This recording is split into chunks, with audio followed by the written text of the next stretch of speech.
اصل میں غلط فہمی یہ ہوئی ہے کہ لوگ سمجھتے ہیں کہ شاید چہرے پہ داڑھی نہ ہوگی تو پھر خوبصورت لگیں گے ہم. اور بعض ہماری نادان بہنیں بھی اپنے شوہروں کو یہ کہتی ہیں کہ ابھی نہیں رکھنی, ابھی تو ہم نے دیکھے کیا ہے. بعض مائیں کہتی ہیں کہ ابھی تیری عمر ہی نہیں داڑھی کی. اور بھائی جب عمر نہیں تھی اس وقت آئی نہیں تھی, جب آ گئی عمر ہے تبھی تو آئی. اگر داڑھی بدصورتی پیدا کرتی تو اللہ اپنے نبی کے چہرے پہ ایک بال بھی نہ اگنے دیتا. ووٹ ایک شہادت کا نام ہے, ووٹ ایک گواہی ہے. جب تو کسی کو ووٹ دیتا ہے تو کہتا ہے تیرے سیاہ سفید میں میں تیرے ساتھ ہوں. پھر کس طرح تو کہتا ہے کہ اس نے ظلم کیا میں موجود نہیں تھا. بڑا لوگوں نے برا بلا کہا نا, حکمرانوں نے ختم نبوت پہ یہ کر دیا, وہ تو میں کہتا ہوں وہ تو سارے ٹھیک ہے, غلط تھے تو ان کو ووٹ دینے والے انہوں نے کس مسجد میں آ کے توبہ کی؟ انہوں نے کہا آ کے اپنے نفل پڑھے اور کہا ہم سے غلطی ہو گئی ہم بھول گئے. وہ کدھر ہیں وہ لوگ جو ان کو سپورٹ کرتے ہیں؟ یہ خود آ جاتے ہیں. ہمیں نہیں پتا کہ جس کو ہم ووٹ دے رہے ہیں وہ ظالم ہے, ہمیں نہیں پتا جس کو ہم ووٹ دے رہے ہیں وہ جابر ہے, وہ فاسق ہے, وہ چور ہے, وہ ڈاکو ہے, وہ بے ایمان ہے, رسا گیر ہے. پھر بھی لائن میں لگ کے ووٹ دیتے ہو, پھر بھی برابر کے شریک ہوتے ہو. پتہ نہیں وہ کون ہے, ساری خبر ہے. کیا مانگا تھا یزید نے امام حسین سے؟ ووٹ. تو دے دیتے چپ کر کے امام حسین. مسجد نبی میں بھی تو جمعہ پڑھاتے تھے, مسجد نبی میں جمعہ پڑھاتے تھے, مدینہ شریف میں مصطفیٰ کے جانشین تھے. یزید کہتا تھا جو آپ کہیں گے مل جائے گا, پر امام حسین نے فرمایا یہ نہیں ہو سکتا کہ میں مسجد نبی میں نماز پڑھاتا رہوں اور میرے نانا کی امت پر کوئی ظالم مسلط رہے, یہ نہیں ہو سکتا. ووٹ مانگتا تھا, ووٹ. تجھے ووٹ کی قدر کا نہیں پتا؟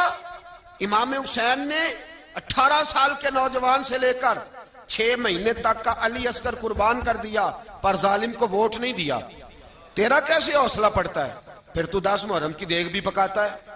کس طرح تیرا حوصلہ پڑتا ہے؟ کس طرح کر کے تیرے اندر ہمت آتی؟ جلال بادشاہی ہو یا جمہوری تماشا ہو, جدا ہو دین سیاست سے تو رہ جاتی ہے چنگیزی. ظالموں کا مددگار بھی ظالم ہوتا ہے, ظالموں کا مددگار بھی. جو بڑے ظالم کے نیچے چھوٹی فوٹو بھی لگوائے, ووٹر اور سپورٹر بنے, وہ نہیں ظالم, وہ نہیں سخت. اور جو اللہ خیر کرے دفتر ہی کھول کے بیٹھ رہے اپنی بیٹھک کے آگے, جلیبیاں بھی کھلائے میرے کہنے پہ ووٹ دینا, وہ نہیں ظالم. بچ گئے, باہر نکل گئے, نہیں جی نہیں ہم پاک صاحب ہیں, حکمران بڑے ظالم ہیں. نا تو بچ نہیں سکتا, تو برابر کا شریک ہے. مجھے ایک صاحب کہنے لگے ووٹ ڈالنے چلیں. الحمدللہ میں کبھی نہیں گیا. جب بندہ سمجھ میں آئے گا, مرضی کا آئے گا تو جائیں گے انشاءاللہ تعالی. نہیں گئے تو نہیں گئے. میں کہنا بڑی کھلی بات کر رہا ہوں, میں بھی تو مسجد کا مولوی ہوں نا, میں بھی یہ خانقاہ کا مسند نشین ہوں. کھلی بات نہیں جاتے بھئی ہم. ایسے ہی ہے کوئی جس کا جو دل کرے گا ہمیں ہانک کے لے جائے گا. ہماری بنیاد بھی ہے, ہمارا وقار بھی ہے, ہم رسول اللہ کے نام لینے والے ہیں. ایسے ہی جس کا دل کرے آگے لگا کے لے جائے. کیا مطلب ہوا اس بات؟ نہیں گیا. ایک صاحب کہنے لگے ووٹ قوم کی امانت ہے, تو امانت ضائع نہیں کرنی چاہیے. میں نے دیکھے نا, طلاق کا مسئلہ مولوی صاحب بتائیں گے, اور سیاست کرنی ہو تو وہ مسئلہ کون بتائے گا؟ نکاح کا مسئلہ مولوی صاحب بتائیں گے, اور اگر ہمارے اندر برادری میں رٹا کو پڑ جائے تو وہ کون حل کرے گا؟ لو ایک عجیب بات چھیڑنے لگا ہوں. ایک بڑی معروف آیت ہے قرآن مجید میں, فَلَا وَرَبِّكَ لَا يُؤْمِنُونَ حَتَّى يُحَكِّمُوكَ فِي مَا شَجَرَ بَيْنَهُمْ. اور اس طرز کی شاید یہ واحد آیت ہے. اللہ کریم نے فرمایا محبوب مجھے تیرے رب کی قسم, محبوب مجھے تیرے رب کی قسم, یہ لوگ اتنی دیر تک مومن نہیں ہو سکتے جب تک اپنے ہر مقدمے میں تیرا فیصلہ قبول نہ کر لے. اتنی دیر تک مومن ہو سکتے. آیت کب نازل ہوئی؟ نبی پاک کے پاس ایک منافق ایک یہودی اپنا جھگڑا لے کے آئے. جھگڑا کیا تھا؟ کھیت کو پانی دینے کا. کس کے پاس لے کے آئے؟ جھگڑا کیا تھا؟ تو حضور نے نہیں فرمایا کہ مجھ سے تو طلاق کا مسئلہ پوچھ, تو پانی کا مقدمہ لے کے آ گیا ہے. کیونکہ رسول پاک ایک اسٹیٹ کے سربراہ تھے, پانی کا جھگڑا تھا, وہ حضور کی بارگاہ میں لائے. نبی پاک نے یہودی کے حق میں فیصلہ دیا. یہودی کے حق, دنیاوی مقدمہ ہے جس کو ہم دنیاوی کہتے ہیں, اگرچہ ہماری دنیا دین کے تابع. مقدمہ دنیاوی تھا, حضور کی بارگاہ میں آیا, نبی پاک نے یہودی کے حق میں فیصلہ کیا. وہ جو شخص تھا بظاہر کلمہ پڑھتا تھا, وہ کہنے لگا میں نہیں مانتا معاذ اللہ حضور کا فیصلہ. کلمہ پڑھتا تھا لیکن میں حضور کا فیصلہ میں تو اپنا آئین بناؤں گا، میں تو اپنی جو ہے وہ تحریک پیش کروں گا، میں تو جناب نیا مسودہ قانون کا لایا ہوں، میں تو ترمیم کروں گا آئین، اپنی بات کر رہا ہے۔ میں نہیں مانتا معاذ اللہ حضور کا فیصلہ، عمر کے پاس چلو۔ دونوں سیدنا فاروق اعظم کی خدمت میں آئے، بات سنائی، کہا جی یہ مقدمہ ہے، فیصلہ کر دیں۔ حضرت عمر بات سن رہے تھے تو یہودی بولا، کہنے لگا عمر ایک بات پہلے سن لینا، یہ مقدمہ ہم نبی پاک کی بارگاہ میں بھی لے کے گئے تھے۔ میں نے کہا مقدمہ دینی نہیں تھا، کون سا تھا؟ جسے ہم دنیاوی سمجھتے، حضور کے پاس لے کے گئے تھے، نبی پاک نے میرے حق میں فیصلہ دے دیا ہے، لیکن یہ کلمہ بھی پڑھتا ہے پر حضور کا فیصلہ نہیں مانتا۔ حضرت عمر کہنے لگے ٹھہر جاؤ، میں ابھی فیصلہ کرتا ہوں۔ سیدنا فاروق اعظم اندر گئے، اٹھ کے کہا ابھی آیا، ابھی اندر گئے، تلوار لائے، اور وہ جو کلمہ پڑھ کے حضور کا فیصلہ نہیں مانتا تھا، عمر نے اس کی گردن اڑا دی اور فرمانے لگے جو مصطفیٰ کا فیصلہ نہ مانے، عمر کی تلوار اس کا فیصلہ کر دے گی، عمر کی تلوار اس کا۔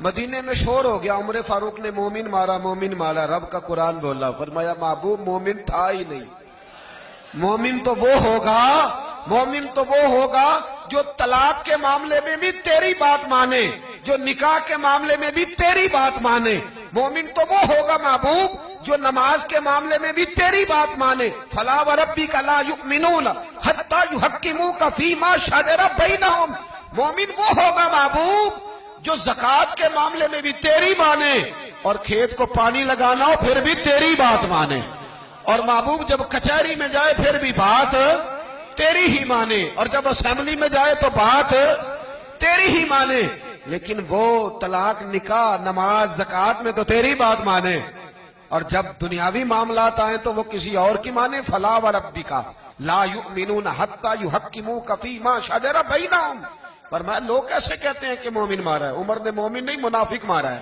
تو بھائی یاد رکھیں، عجیب معاملہ ہے، عجیب مسئلہ ہے، عجیب ہمارا مزاج بن گیا ہے کہ دین رہے گا مسجد کے اندر اور باقی سارے معاملات باہر نکلیں گے۔